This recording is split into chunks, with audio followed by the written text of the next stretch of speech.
ഒരു 30,000 രൂപ നിങ്ങൾക്ക് മാസം വരുമാനം ഉണ്ടെന്നുണ്ടെങ്കിൽ എത്ര രൂപയുടെ EMI ബാങ്കുകാർ അലോ ചെയ്ത് തരുന്നതിനെക്കുറിച്ച് അറിയാം?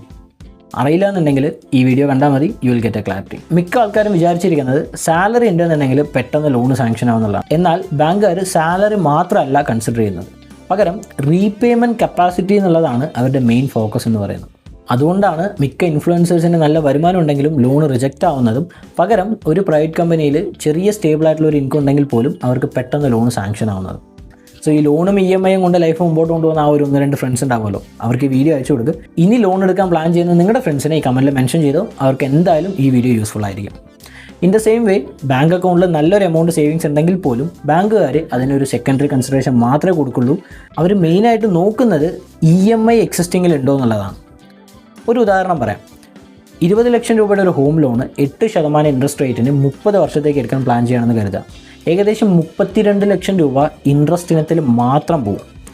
പ്രിൻസിപ്പൽ 20 ലക്ഷം കൂടെ ചേർത്ത് കഴിഞ്ഞ് വെച്ചാൽ ടോട്ടൽ നമ്മുടെ റീപേയ്മെൻറ്റ് കോസ്റ്റ് എന്ന് പറയുന്നത് 52 ലക്ഷം രൂപയാണ്. ഇത്രയും വലിയൊരു കമ്മിറ്റ്മെൻറ്റ് വോളണ്ടറിലി നമ്മൾ എടുക്കാൻ റെഡി ആണെങ്കിൽ പോലും ബാങ്കുകാർ ചിലപ്പോൾ ലോണ് തരില്ല. അവർക്ക് ലാഭമല്ലേ, എന്തുകൊണ്ട് അവർ തരുന്നില്ല? ഇവിടെയാണ് ബാങ്കിൻ്റെ ലോജിക്ക് എന്താണെന്നുള്ളത് നമ്മൾ മനസ്സിലാക്കേണ്ടത്. അതായത് ഒരാളുടെ മാസ വരുമാനത്തിൻ്റെ 40 മുതൽ 50% വരെ മാത്രമേ EMI വരാൻ പാടുള്ളൂ എന്നുള്ളതാണ് ബാങ്കിൻ്റെ ലോജിക്ക്.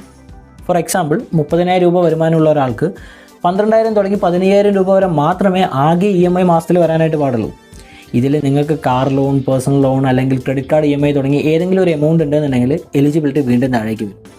ലോൺ എന്ന് പറയുന്നത് ശരിക്കും നല്ലൊരു ഓപ്പർച്യൂണിറ്റിയാണ്, പക്ഷേ പ്രോപ്പറായിട്ടുള്ള കാൽക്കുലേഷൻ ഇല്ല എന്നുണ്ടെങ്കിൽ ഇത് വളരെ വലിയൊരു റിസ്ക്കിലേക്ക് കൊണ്ടുവിടും. സോ ലോണിനെ ഡിപ്പെൻഡ് ചെയ്തിട്ട് ഏതെങ്കിലും രീതിക്കുള്ള പർച്ചേസ് എപ്പോഴെങ്കിലും ചെയ്യാൻ പ്ലാൻ ഉണ്ടെന്നുണ്ടെങ്കിൽ ഒരിക്കലും ബാങ്കിൽ നിന്നും പ്രീ അപ്രൂവ്ഡ് ഷീറ്റ് കളക്ട് ചെയ്യാതെ ആർക്കും ഒരു തരത്തിലുള്ള കമ്മിറ്റ്മെൻറ്റ് കൊടുക്കരുത്. That will be the best decision which you can take. ഇതുപോലെയുള്ള അടിപൊളി കണ്ടൻസ് കാണുന്നതിനായിട്ട് ചാനൽ ഫോളോ ചെയ്ത് വയ്ക്കുക. Thank you for watching.